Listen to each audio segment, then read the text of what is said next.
Hai, Assalamualaikum warahmatullahi wabarakatuh dan selamat sejahtera. Hari ini kita akan belajar bab 9 iaitu kebarangkalian peristiwa bergabung.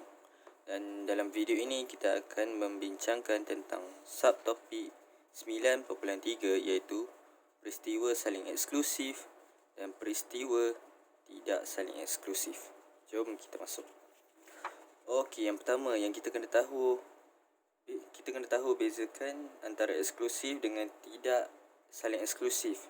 Okey, kalau kita tengok dekat nota yang saya buat dekat sini, apa yang dimaksudkan dengan eksklusif? Eksklusif adalah tidak ada persilangan. Maksudnya kat sini dia khas untuk dia saja. Okey, kita tengok contoh. Kita ada set T dengan set U. Kita tengok set T dan set U ini tidak bergabung, iaitu tidak ada persilangan.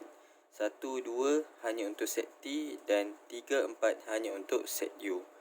Manakala tidak saling eksklusif pula dia ada persilangan iaitu dia bergabung. Contohnya kat sini masih lagi set T dengan set U. Persilangannya adalah antara nombor 2 dengan nombor 4, iaitu dua-dua set ini ada nombor tersebut. Jadi ini dinamakan tidak saling eksklusif. Jadi macam tu kita nak bezakan antara eksklusif dengan tidak eksklusif. Okey, kita lanjut kepada contoh. Ini contoh yang pertama iaitu kat sini dia ada bagi A. A itu adalah pekerja bergaji kurang daripada RM2,500. B. Pekerja perlu membayar cukai pendapatan. C. Pekerja pergi bekerja dengan menaiki kereta. Soalan dia suruh tentukan sama ada A, B, C ini saling eksklusif atau tidak eksklusif. Okey, kita tengok untuk yang pertama iaitu A dan B. A dan B. Untuk A, macam mana kita nak tahu? Kita tengok. Dia cakap A pekerja bergaji kurang daripada 2,500. B pula pekerja perlu membayar cukai pendapatan. Untuk pengetahuan, cukai pendapatan hanya perlu dibayar untuk gaji yang lebih daripada 2,500. So, kat sini kita dapat tahu yang A dengan B ini dia tidak berhubung. Tidak ada persilangan antara satu sama lain. Jadi maknanya A dan B ini eksklusif.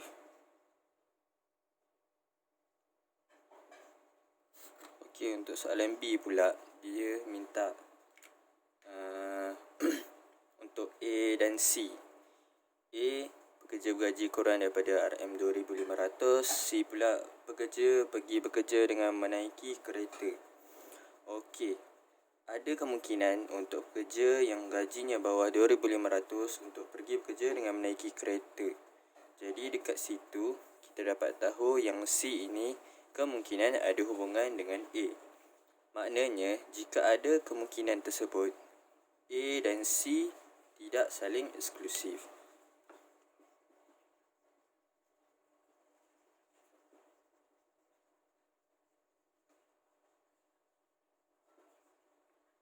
Okey, untuk yang terakhir itu B dan C.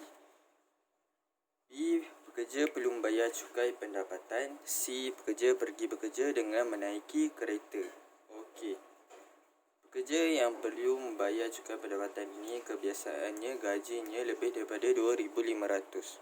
Sudah tentu dia mampu untuk membeli kenderaan iaitu kereta. Jadi dekat sini kemungkinan hubungan itu ada. Jika ada kemungkinan B dan C ini saling bersilang, maknanya B dan C tidak saling eksklusif.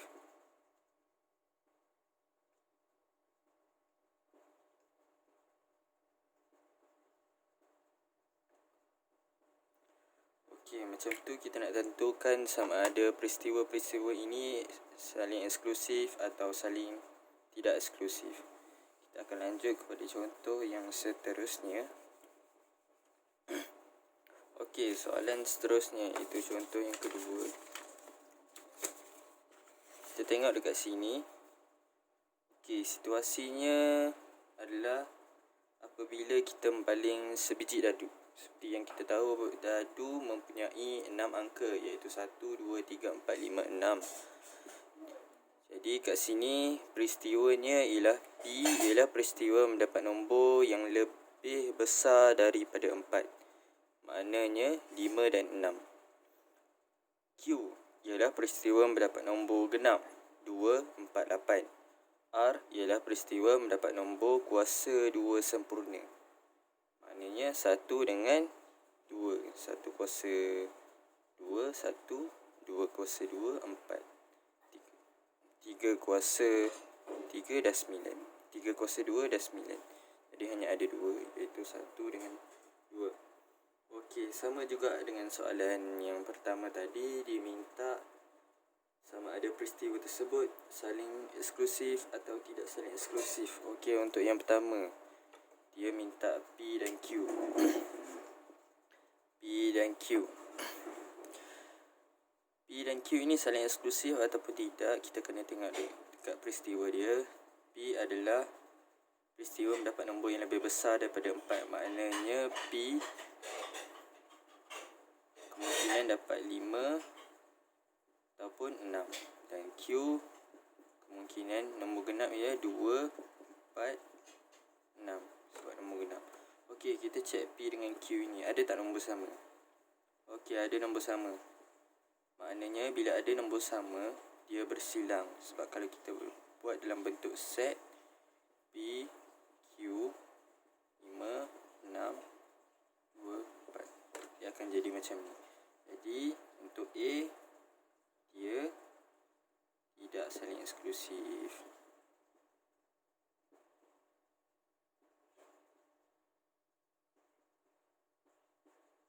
Okey, untuk B pula, P dan R. P lebih besar daripada 4, iaitu 5 dan 6. 6. R kuasa 2 sempurna, 1 dengan 2. Okey, kita buat dalam bentuk set P, 5, 6.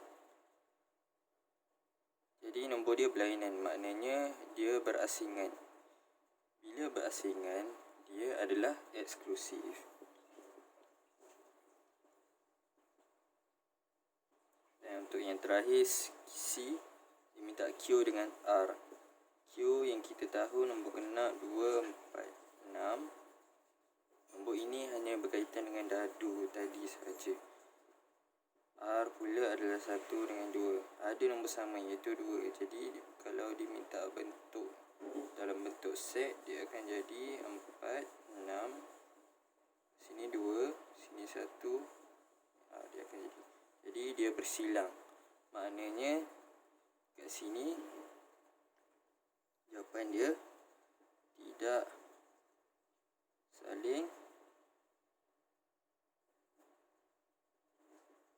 eksklusif. Jadi macam tu kita nak tentukan sama ada dia ni eksklusif ataupun tidak. Jadi saya akan terangkan sedikit untuk yang selanjutnya dalam topik ini. Okey, untuk seterusnya kita tengok kat sini. Sini dia ada bagi rumus penambahan untuk tidak saling eksklusif dengan saling eksklusif. Jadi kita kena hafal rumus ni. Rumus ni untuk saling tidak eksklusif, kita tahu bentuk dia macam mana tadi.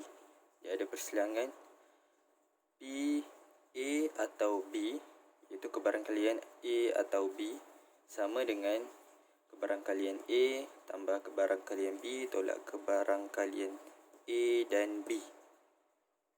Okey, cuba ingat ini. Dan seterusnya untuk saling eksklusif pula sama, cuma tak ada kebarangkalian A dan B.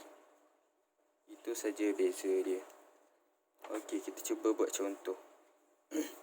Contoh yang pertama, satu nombor dipilih secara rawak daripada set ini, set semesta. Disuruh tentukan rumus penambahan. Ini tadi rumus penambahan kebarangkalian bagi setiap peristiwa berikut. Okey, kita cuba jawab A. A dia cakap kebarangkalian untuk mendapat satu nombor genap atau nombor gandaan 5. Kita cek dekat set semesta ini, nombor genap dia, kalau kita perasan semua ada dekat set A. Dan nombor gandaan 5 hanya ada satu, iaitu 5 dekat set B. So maknanya dia akan jadi okay. P ini probability atau dalam bahasa Melayunya kebarangkalian. Dia minta satu nombor genap atau, ingat atau, bila atau nombor genap tadi kita tahu set A atau union. Nombor gandaan 5 kita tahu set B. Jadi macam mana nak buat? Dia sama dengan jumlah A atau B bahagi dengan jumlah set semesta. Jadi jawapan dia kita kira 1, 2, 3, 4, 5 per set semesta kita tahu ada 9 saja. So ini jawapan dia. Tapi belum selesai, kita kena check dengan rumus yang kita pakai tadi. Jadi kita tengok dulu A dengan B ini saling tidak berhubung, maknanya saling eksklusif. So formula dia P sama dengan PA tambah PB. PA kita ada 1, 2, 3, 4 sama dengan 4 per 9 tambah B ada satu saja, iaitu 1 per 9 sama dengan 5 per 9. Jadi jawapan dia sama. Jadi rumus ini telah dibuktikan. Untuk soalan B pula, lebih kurang saja diminta iaitu mendapat satu nombor genap atau nombor perdana. Kita tahu nombor genap ada di set A. Dan nombor perdana kalau kita tengok dekat sini, semuanya ada dekat set C, iaitu 2, 3, 7, 5. Okey, maknanya kalau kita buat dengan cara biasa, P A union B C. C kita akan dapat jumlah A atau C bahagi dengan jumlah semesta. Kita akan dapat A 1, 2, 3, 4, 5, 6, 7. Kita akan dapat 7 per 9. Jadi kita tengok A dengan C ini, kita nak pakai formula rumus yang diberi tadi. Jadi kita tengok A dengan C ini dia saling berhubung. Dia ada persilangan di tengah ini, iaitu dekat 2. Jadi macam mana kita nak buat? Kita guna saja formula yang diberi, iaitu A C sama dengan PA tambah PC tolak P A dan C. Ini saja formula dia. Jadi kita selesaikan, kita masukkan, iaitu PA, kita tahu PA jumlah dia ada 1, 2, 3, 4. PC ada 1, 2, 3, 4 juga, 9. Tolak dengan PA dan C. PA dan C ada satu saja, iaitu 2. So kalau kita kira total jawapan dia 7 per 9, sama dengan yang atas. Jadi rumus ini telah dibuktikan. Okey, kita akan cuba satu lagi contoh. Saya padam dulu yang ni.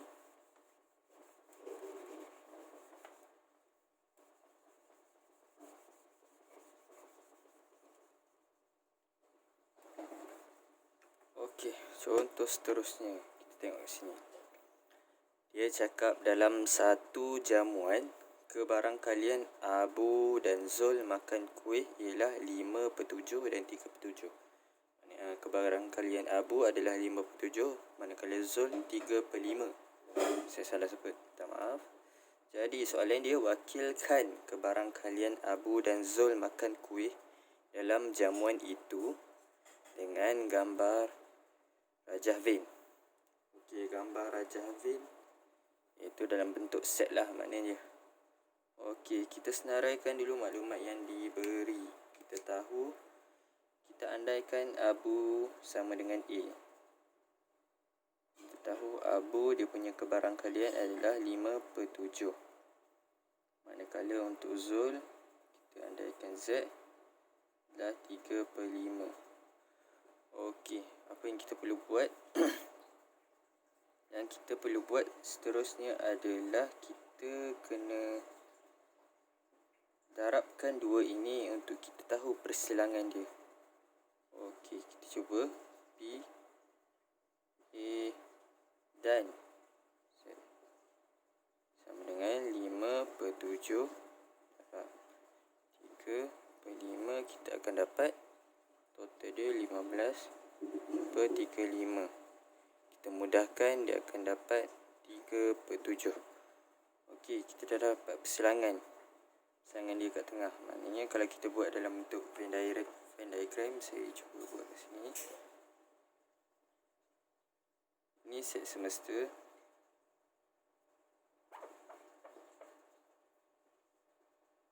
Okay, ini set semesta.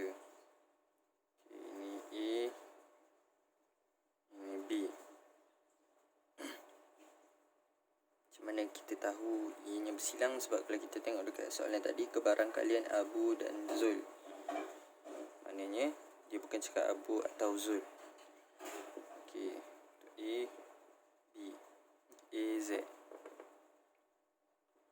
Persilangan dia adalah 3/7. Kat sini 3/7. Selebihnya macam mana nak dapat? Kita kena tolak nilai ni dengan kebarangkalian yang dia bagi tadi. Dia cakap Abu adalah 5/7. Maknanya untuk dapat Abu, untuk dapat yang A sahaja, bukan A penuh, A sini sahaja, kita kena tolakkan dengan 3/7. Maknanya A sama A tolak 3/7, A 5/7. Macam ni, A 5/7 tolak dengan 3/7, kita akan dapat 2/7. Dekat sini 2/7. Okey, untuk Z pula. Z sama dengan 3/5 tolak 3/7 juga. Sebab kita nak dapat Z sahaja. Jadi kalau kita kembangkan, kita akan dapat 21/35 tolak 15/35 sama dengan 6/35. 35. Okey, nampak 6/35. Sini 6/35. Okey, dah settle belum? Belum lagi. Sebab kita tak tahu nilai luar ni berapa. Macam mana kita nak tahu? Kita kena faham yang untuk satu set penuh ini total dia adalah 1. Kebarangkalian dia adalah 1. Jadi nak dapat nilai luar ini, kita kena tolak dengan 1. Nilai-nilai ni semua kita tolak dengan 1. Jadi kalau kita tolak dengan 1, maknanya 1 tolak 2/7 tolak 3/7 tolak 6/35 akan 1 tolak 2/7, kita akan dapat di sini kita dapat 5/7 kita tolak dengan 35. Kita tolak satu-satu bagi senang sikit. Sebab ke atas, sebab takut tak muat. Okey, 1 tolak 2/7. Maknanya 7/7 tolak 2/7, kita akan dapat 5/7. Tolak dengan 3/7. 5/7 tolak 3/7, kita akan dapat 2/7 juga. 2/7 tolak dengan 6/35. Kembangkan darab 5, kita akan dapat 10/7 tolak 6 10/35. 5 bagi 3, kita akan dapat 4/35. So dekat luar kita akan dapat 4/35. Jadi ini adalah bentuk Venn diagram yang diminta, iaitu gambaran Venn, rajah Venn. Okey, untuk B, kita cuba buat B. Macam mana nak buat B?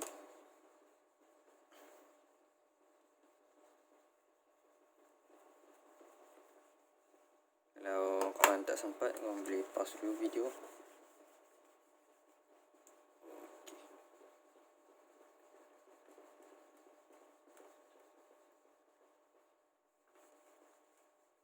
Okey, B. Hitungkan kebarang kalian Abu dan Zul Abu atau ni atau saya silap tulis, atau Abu atau Zul makan kuih dalam jamuan itu.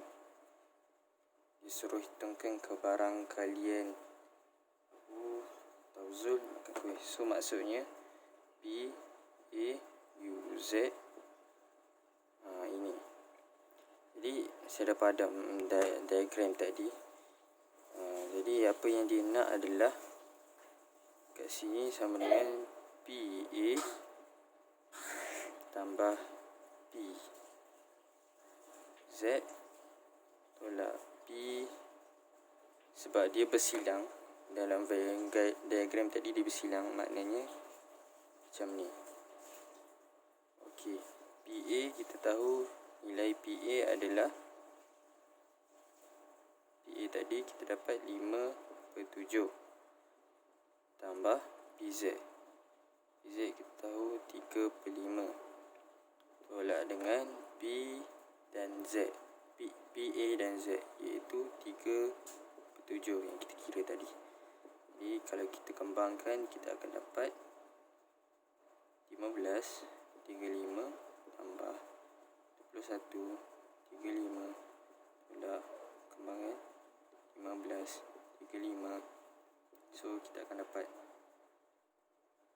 36. 36/35 tolak 15/35, kita akan dapat 21/35.